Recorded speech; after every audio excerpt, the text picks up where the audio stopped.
할렐루야, 좋은 아침입니다. 오늘도 말씀을 하루를 시작하려 합니다.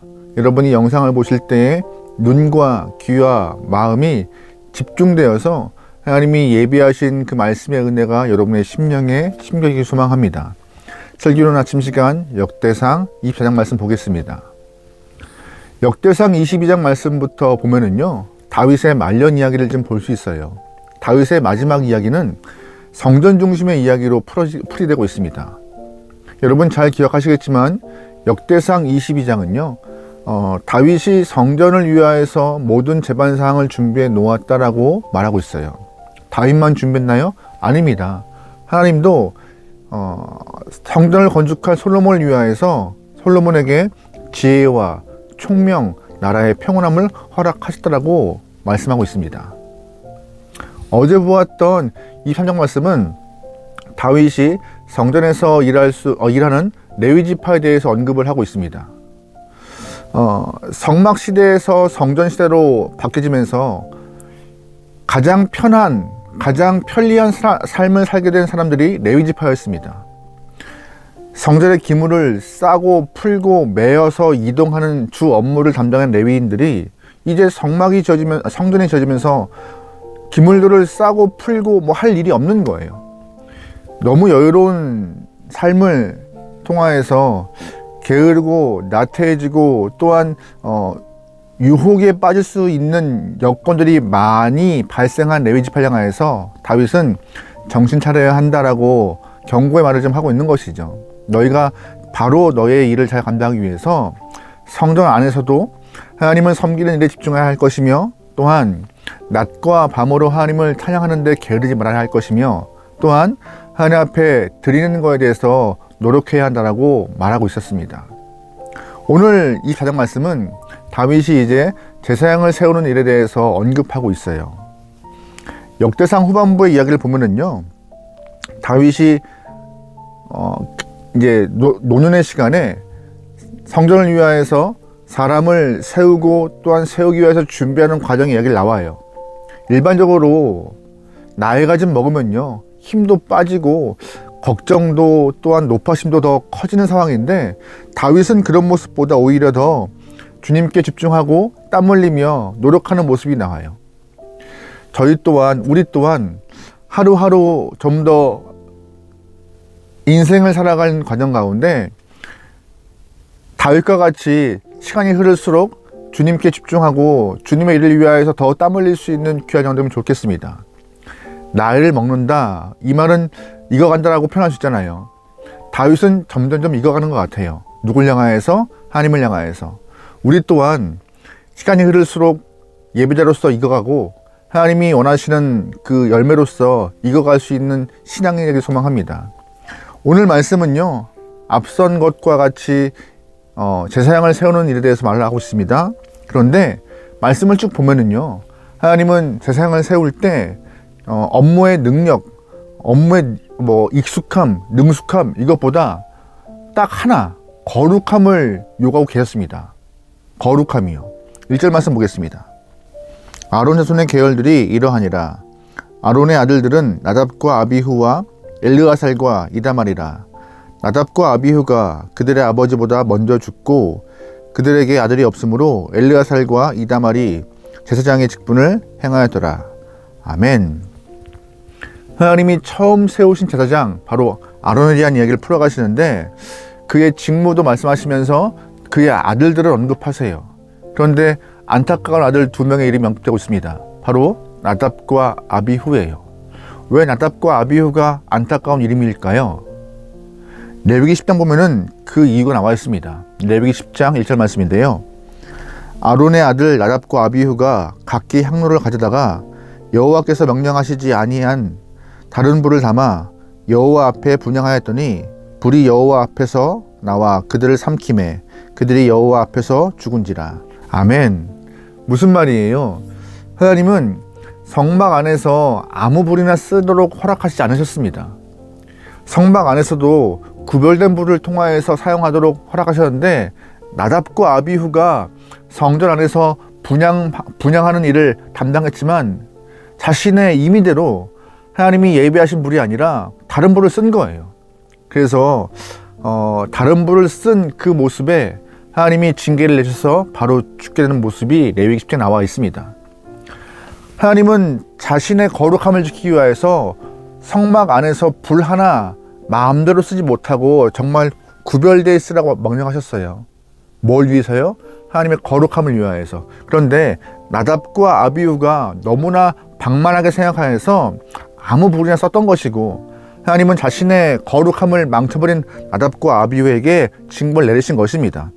그만큼 하나님은 거룩함에 대해서 민감하시고 중요하게 생각한다는 것을 우리는 잘 알아야 합니다. 두 아들을 동시에 잃은 아론은 아버지로서 마음은 아팠겠지만 또한 제사장으로서 나답과 아비후의 모습을 보면서 굉장히 두려웠을 것입니다. 왜요? 하나님이 얼마나 민감하신지, 얼마나 예민하신지, 또한 순간의 실수를 통하여서 제사장들이 죽을 수 있다는 사실을 직접 보게 된 것이잖아요. 얼마나 그 제사장 직분이 중요한 자리이고 민감한 자리인지 직접 확인했기 때문에 아론은 두려웠을 것입니다. 게다가 이제 나답과 아비후가 죽은 이후 나머지 두 아들이 그 직무를 대신해야 되는데 잘 하기를 격려하고 또한 염려할 것이며 걱정했을 것이에요. 혹시 나머지 두 아들 또한 나답과 아비후처럼 실수하지 않을까 하는 그런 염려들이요. 복잡했을 것입니다. 제사장이 겉보기에는 화려한 옷도 입고 멋있어 보이지만 나답과 아비후 사건을 통하여서 알 수 있는 것은 그렇게 마냥 가슴 뛰고 멋진 일이 아니라는 것이에요.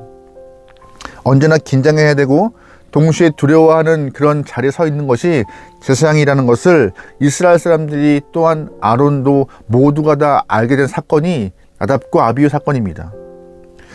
하나님은 다시 한번 모세를 통하여서 아론에게 언급하세요. 레위기 10장 3절 말씀인데요. 모세가 아론에게 이르되 이는 여호와의 말씀이라 이르시기를 나는 나를 가까이 하는 자 중에서 내 거룩함을 나타내겠고 온 백성 앞에서 내 영광을 나타내리라 하셨느니라. 아론이 잠잠하니. 아멘. 하나님은 나를 가까이 하는 자, 즉 누구예요? 하나님을 섬기는 자를 통하여서 거룩함을 드러낼 것이라고 말씀하고 계십니다. 그냥 일에 능숙하고 직무에 뛰어난 사람 원하는 것이 아니라 하나님 곁에 서 있는 사람들은 다 거룩하여서 하나님의 거룩함을 그들을 통하여 드러낼 것이라고 언급하시는 것이죠. 아론도 그 얘기에 아무 말 못하고 있던 것이에요. 왜? 나답과 아비후가 실수했으니까, 하나님의 영광을 망쳤으니까는요. 하나님을 섬기는 자가 누구예요? 하나님 앞에 가까이 서 있는 자가 누구예요? 오늘날 보면은 교역자, 직분자, 중직자, 찬양팀 이들일 것입니다. 조금 더 주 앞에 가까이 있는 사람들은 하나님이 원하시는 것은 그들에게 능력과 기술들이 아니라 거룩함임을 우리는 말씀을 통하여 잘 알 수밖에 없어요. 하지만 주 앞에 가까이 있는 사람들은 본인들이 해야 될 일들 때문에 거룩함을 놓칠 때가 많거든요. 그 해야 될 일을 잘 해야지만이 본인이 조금 더 창피하지 않고 또한 부드럽게 교회 생활을 할 수 있도록 준비할 수 있기 때문에. 하지만 하나님 옆에 있는 사람들이 더욱더 신경 써야 할 것은 기술과 능력과 재주가 아니라 거룩함이라고. 이 말씀 우리는 꼭 기억해야 합니다. 하나님은 첫째도 거룩함, 두 번째도 거룩함, 세 번째도 거룩함입니다. 이 말씀 보시면서 나는 제사장도 아니고 직분자도 아니고 창팀도 아닌데 괜찮아 라고 하시는 분들 계실 수 있어요. 하지만 아니요, 예수님 이후에는 모두가 다 제사장입니다. 제사장은 솔직히 필요에 따라서 만들어진 그룹이에요. 모세 이전에는 제사장이 없었습니다. 가인과 아벨은 제사장 아니었습니다. 근데 단을 쌓고 예배를 드렸어요. 아브라함, 이삭, 야곱 이들이 제사장이었나요? 아니었습니다. 하지만 단 쌓고 예배를 드렸어요. 성막과 성전 시대가 되었을 때 그런 제도 때문에 특별하게 하나님이 제사장 그룹을 만들어 놓고 하나님과 사람 사이의 중간자 역할을 감당해 했던 것이죠. 하지만 예수님이 십자가에서 돌아가신 이후에 그 중간자 역할을 다 감당하셨기 때문에 이제는 제사장이 필요 없던 것이에요. 왜요? 예수님이 십자가에서 완벽한 제물 되시고 하나님과 인간 사이에 정확한 다리, 중간자의 모습을 갖췄기 때문에 더 이상 인간 제사장이 필요 없던 것이죠. 그래서 이제부터는 모두가 다 제사장 역할을 감당할 수밖에 없는 영혼, 주님께 직접 예배하고 기도하고 주님의 이름을 부를 수 있는 영혼이 됐다고 성경은 말하고 있는 것입니다. 그렇다면 오늘 이 시대에 하나님 앞에 거룩히 서 있고 구별된 영혼 누구일까요? 주 앞에 가까이 있는 영혼이 누구일까요? 바로 예배자인 것입니다. 예배자. 하나님은 하나님을 향하여서 예배하는 모든 영혼들에게 그들의 찬양 능력 또한 어떠한 특별한 기술, 어떠한 재주 이런 것들보다 예배한 자가 가장 중요한 것은 거룩함이며 하나님의 영광을 위하여서 애쓰는 영혼이라는 것을 말씀을 통하여 우리는 떠올려야 할 것입니다. 거룩함과 주의 영광을 뭐예요? 한마디로 딱 줄이면 진심이에요. 진심을 다해 예배하고 진심을 다해서 하나님 사랑하고 진심을 다해서 봉사하고 진심을 다해서 주 앞에 가까이 가는 영혼, 그런 예배자, 하나님이 찾는 그 예배자가 필요한 것은 바로 진심이라고 오늘 본문은 우리에게 말하고 있습니다. 여러분 그러기에 진심으로 주 앞에 서길 소망합니다. 여러분 진심으로 주님을 예배하는 영혼 되기 소망합니다. 여러분 진심으로 주님을 사랑하는 영혼 되기 소망합니다. 그 진심을 갖고 우리가 살아갈 때에 하나님은 너희가 거룩하다라고 말씀하실 것입니다. 우리는 거룩할 수가 없잖아요. 하지만 예수의 보혈로 의인이라 칭함받고 하나님을 아버지라 부를 수 있는 생명을 소유했습니다. 특별하게 생명을 소유한 자, 진실한 마음으로 주 앞에 설 수 있고 진실한 마음으로 주님을 대면하며 진실한 마음으로 주님을 사랑하여서 하나님이 찾는 예배자가, 찾는 영혼들이 이 영상을 보시는 모든 분들에게 소망합니다. 오늘 하루 여러분 주 앞에 조금 더 가까이 하기 소망합니다.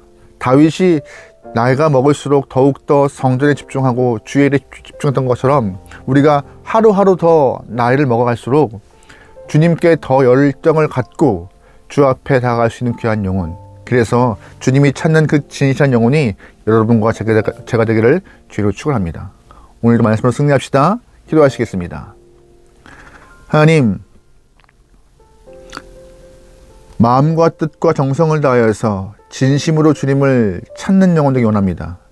주님을 사랑하는 영혼 되기 원합니다. 우리의 마음을 주장하여 주십소서. 이 땅에 발 딛고 사는 저희들 더욱더 주님을 사랑한다 말하지만 다른 것에 관심이 쏠리고 마음을 뺏길 때가 허다합니다. 주님이시여, 다른 것 바라보지 않고 주님만 바라보며 주님의 말씀을 쫓으며 주의 마음을 시원케 하기 위하여서 땀 흘리고 애쓰는 영혼들에게 허락하소서. 오늘 하루 진실된 예배자가 되기 원하오니 우리의 삶을 이끌어 가시고 축복하여 주옵소서. 모든 걸 맡기오며 예수님의 이름으로 기도합니다. 아멘.